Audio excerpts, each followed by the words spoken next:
gusto ko muling banggitin ang sinasabi ng ating saligang batas.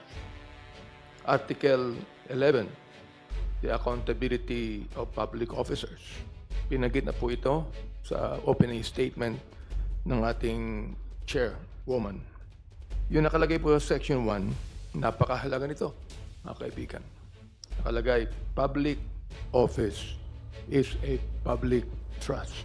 Dagan ko, hindi lang po ito public trust, kundi it is a sacred trust. Oho, yan maaaring kulang yan sa ating konstitusyon. Tinatawag ko ang konstitusyon natin na sacred constitution, hindi holy constitution. Sapagkat kinakailangan baguhin pa ang iba. It is a human-made constitution. Subalit, napakahalaga ng sinabi. Public office is a public trust. Uulitin ko para malaman po ng taong bayan natin. Public office is a public trust. Ang section 2 po, nagsasabi, the President, the Vice President, the members of the Supreme Court, the members of the Constitutional Commissions, and the Ombudsman may be removed from office on what? On impeachment. For and conviction of culpable violation of the Constitution, treason, bribery, graft and corruption, other high crimes, or betrayal of public trust. Yun po ang nakalagay sa ating saligang batas. Kaya meron po tayong batayan dito sa ating committee hearing. Ano po? Nakalagay sa section 3, the House of Representatives shall have the exclusive power. Tandaan po natin yung nakalagay sa Constitution. Exclusive power to initiate. Binanggit po ng ating magaling na chairwoman, not to decide, but to initiate all cases of impeachment. Exclusive power. Kaya po tayo nandirito. Dalawang konstitusyon ang pinapaniwalaan ko. Unang-una, ang tinatawag kong Sacred Constitution na binasak ko lamang po ngayon sa inyo.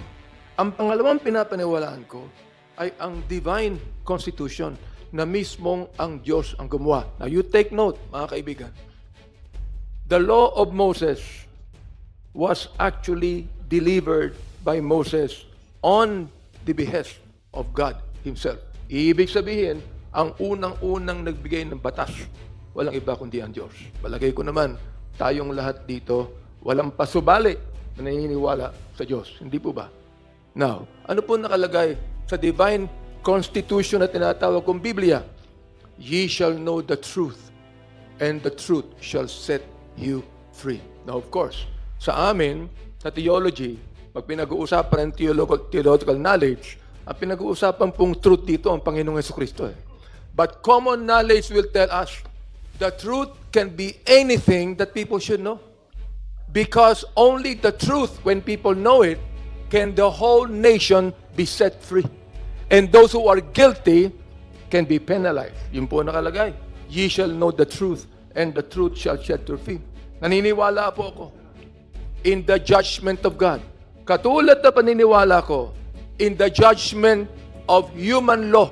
Naniniwala din po ako in the judgment of divine law. Ito po ang sinasabi sa Romans 1:18. For the wrath of God, ang galit ng Diyos, is revealed from heaven against all ungodliness and unrighteousness of men who hold the truth in unrighteousness. O nakikita niyo ang sinasabi ng Biblia, meron mga taong hinahawakan ng katotohanan na ginagamit sa kalokohan. Oho, yun ang ating sinasabi ngayon. Alright, ngayon po ay gusto kong ipagpatuloy ang aking manifestation bilang endorser ng pang-apat na verified complaint na si Atty. Cabrera mismo ang nagsabi. Tungkulin ko na tiyakin na ang bawat detalye at ebidensya ay mailatag ng maayos sa harap ng komiting ito. Ang pakiusap ko lang po sa ating mga abogado, kasi hindi po ako abogado eh. Ang pakiusap ko lamang sa ating mga abogado, do not put loopholes in the law. Yun ang pakiusap ko. Huwag nating bigyan ng loopholes yung batas. At huwag nating gamitin ang batas para makalusot tayo sa batas. because I believe that the lawyers here believe in the Constitution. And they will always follow the rules of law. Yan ang aking paniniwala. Ngayon, mga kaibigan, I might not be a lawyer, Madam Chair, but I have logic. I have common sense. And my logic and my common sense tell me if there's something wrong or if there's something right. Now, gusto ko pong tiyakin sa inyo na ang bawat detalye at ebidensya ay mailatag ng maayos sa harap ng kumiting ito. Wala po akong galit sa ating Vice President.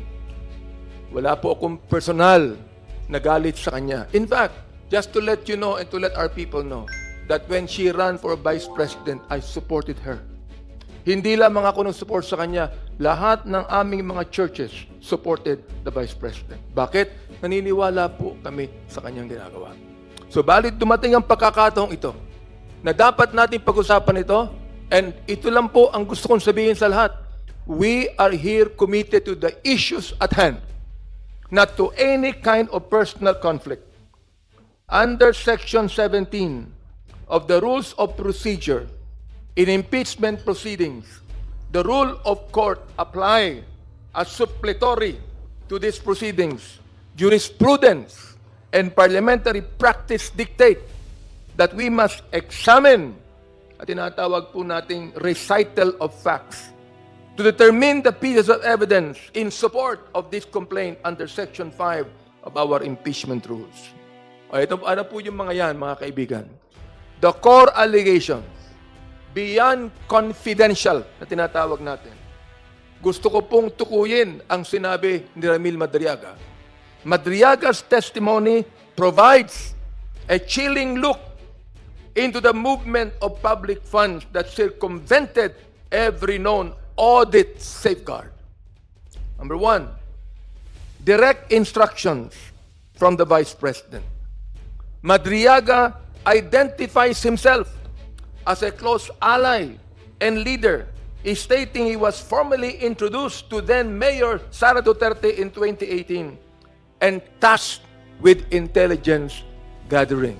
Hindi ko po yan inimbento. Nagalagay po yan sa affidavit ni Ramil Madriaga na aking hawak ngayon.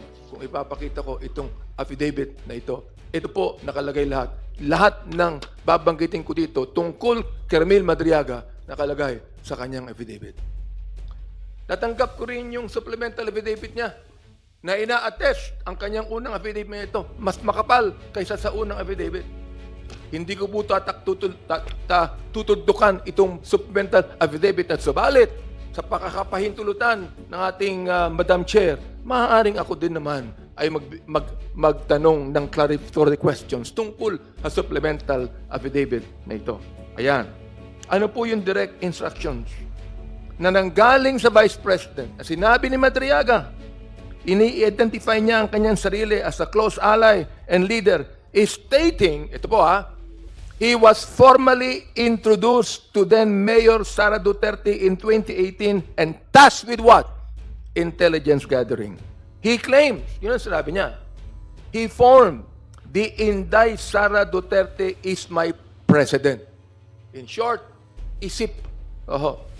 Yung pong ISIP group na ito at her direct instruction. Number two, the duffel bags of cash. Yung po'y binanggit din naman ni Madriaga.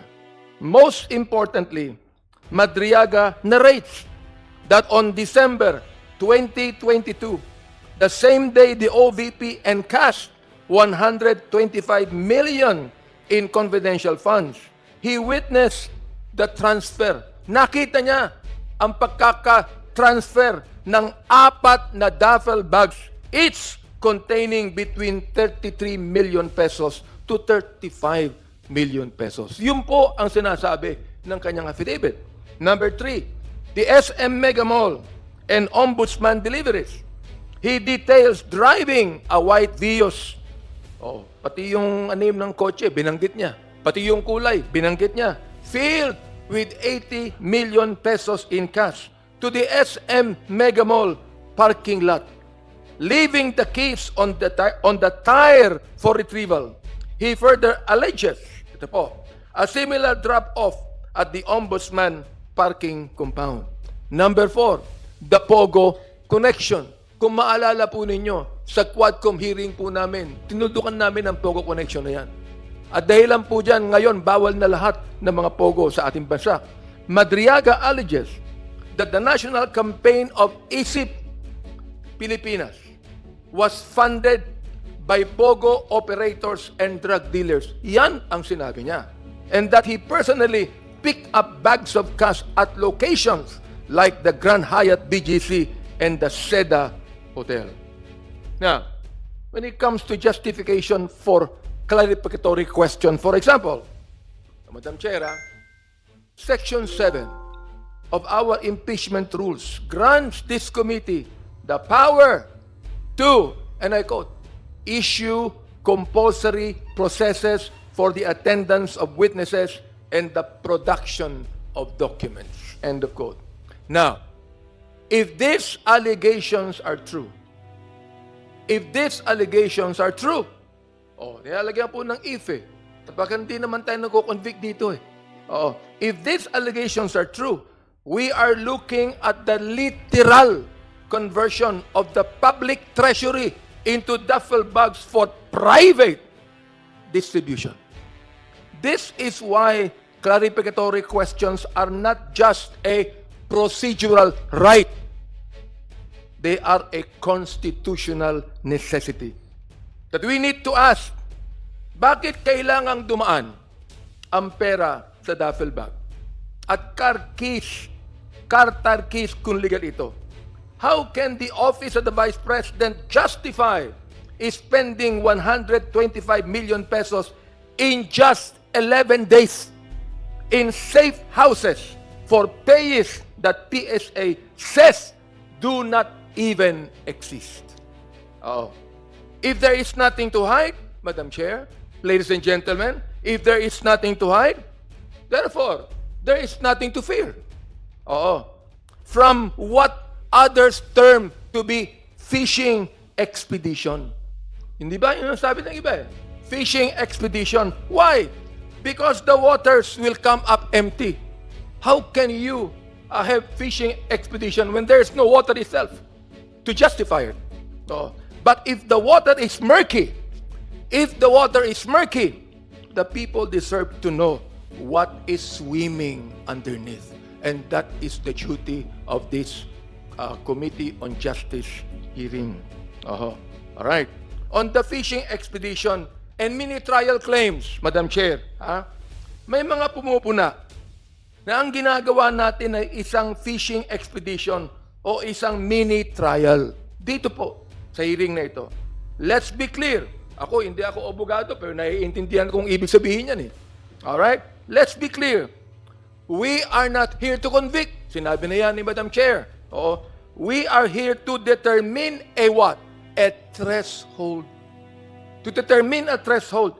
This is a duty, not a trial. Ito ang tungkulin po ng committee ito. This is not a trial. Determination of probable cause is a constitutional mandate, not a legal destruction. Critics are confusing a trial with a threshold. Hindi tayo nandito para hatulan ang Vice Presidente. Nandito tayo para tingnan kung may sapat na usok para patunayang may sunog. Di ba? Calling this a mini trial is a myth. This is constitutional accountability mechanism in action. Uulitin ko, ito pong hearing na ito is a constitutional accountability mechanism in action. Accountability, Madam Chair, ladies and gentlemen, is not fishing expedition. Kapag sinundan mo ang bakas ng pera ng bayan, ang tawag doon oversight. Kapag sinundan mo ang bakas ng pera ng bayan, ang tawag natin doon oversight. Hindi fishing. If the Vice President's records are clear, a subpoena should be a welcome opportunity for transparency. Not a reason for panic. Sana po, andito po ang ating Vice President. Katabi pa naman namin ni Congressman Laila. Maganda sana ang fellowship namin ngayon. Magkukumustahan ho kami. Di ba? Ano po ang maaaring mangyari? Sapagkat di ko naman siya kaaway. You cannot claim a fishing expedition when the bait is specific allegations of fund misuse is already on the hook. Nandun na mismo sa hook We are just doing our what? Tinatawag nating due diligence. Tinitiyak natin na kumpleto ang ebidensya kapag inihain natin Senado ang kaso dahil ang House ang tatayong taga-usig o prosecutor doon. Hindi po persecutor, kundi prosecutor. Now, on the qualifications of Ramil Madriaga, Madam Chair, kine-question po ito ng ilan. Let us talk about our resource persons according to his affidavit. Ramil Lagunoy Madriaga, a graduate of San Sebastian College of Law, and a former officer of the PSG and VPSPG. He is not a stranger. He was a close ally and leader who formed the ISIP movement at the VP's direct instruction. May mga humihiling na i-disqualify siya dahil sa mga kinakaharap na kaso. But under Rule 130 of the Rules of Court, a witness is qualified. Kung ako gustong questionin ng abogado, questionin ako dito. Ano nakalagay? Sa Rule 130 of Rules of Court, a witness is qualified if they can perceive and make known their perception to others. It is ironic that critics demand the presumption of innocence for the Vice President while simultaneously trying to disqualify a witness based on unproven charges. Hindi ba naniniwala tayo? Kung hindi pa po yan kinonvict ng korte, yan po yung suspect. A suspect is presumed innocent until proven guilty. Yan. Nabasa ko po yan. Naniniwala ang mga abogado dyan. Hindi po ba? Ito Ito ang nakalagay dito. Kaya sabi ko, it is ironic that critics demand the presumption of innocence for the Vice President while simultaneously trying to disqualify a witness based on unproven charges. You cannot have it both ways. Kung presume innocent si Vice President Sara, di presume innocent din si Ramil Madriaga. Ngayon, ito po, gusto ko rin sabihin, magkaiba ang competency to be a witness at credibility as a witness. Ano po pagkakaiba? Yung competency, pwede ba siyang tumistigo? The answer is legal yes. Yung credibility, kapanipaniwala ba siya? That is for this committee to weigh. Let him speak and let the evidence do the talking. Mga kaibigan, Madam Chair, hindi santo si Madriaga. Hindi naman santo ang hinahanap natin kundi testigo. Dito, sa hearing na ito, we are looking for the truth. We are not looking for a saint. History's most important whistleblowers are rarely individuals without a past. To block witnesses and suppress documents is not a defense of the law. It is a defense of secrecy. Madam Chair, let me conclude with this. This committee is not being asked to convict the Vice President. We are being asked to look into the seriousness of the allegations against her. Uulitin ko po sa ating mga kabayan nanonood sa wikang Tagalog, hindi po ito task ng committee para ating gawing guilty ang ating Vice President. Tayo lamang po meron ditong tungkulin upang tingnan ang seriousness ng mga allegations against her. Tayo po ba ang nabigyan ng allegations? Hindi po. Nandito ang mga witnesses. When public funds are alleged to have been converted into duffel bags of cash, the responsible response is not to shut our eyes, but to follow the money and examine the facts. Hindi ito fishing expedition. This is a constitutional oversight. This is accountability in action. Madam Chair, this proceeding, sabi nga niyo po, is not about personalities. Sinabi niyo, uulitin ko, it is about accountability. This hearing is not political theater. This is a constitutional duty. If the records are clean, kung malinis po ang record ng ating Vice President, then transparency will clear the air. But if there are irregularities, the Filipino people have the right to know. We cannot refuse to ask questions simply because the answers may be uncomfortable. Our duty at this stage is simple. Determine whether the smoke is real enough to warrant a full constitutional process. Calling this process, as I repeat, a mini trial is a convenient distraction. What we are doing is determining whether there is sufficient basis to proceed. Nothing more, nothing less. Kung may usok, tungkulin nating alaman kung may sunog. At kung walang tinatago, walang dapat ikatakot. We owe this not only to the Vice President, who deserves a fair process, but more importantly, we owe this to the Filipino people, whose money is at the heart of these allegations. Transparency is not persecution. Questions are not convictions. And accountability is not harassment. It is the lifeblood of a functioning democracy. I would like to remind everyone to the scriptures written in Luke 8:17. Sabi po ng Panginoong Jesucristo, "For nothing is secret that shall not be made manifest, neither anything hid that shall not be known and come abroad." Maraming salamat.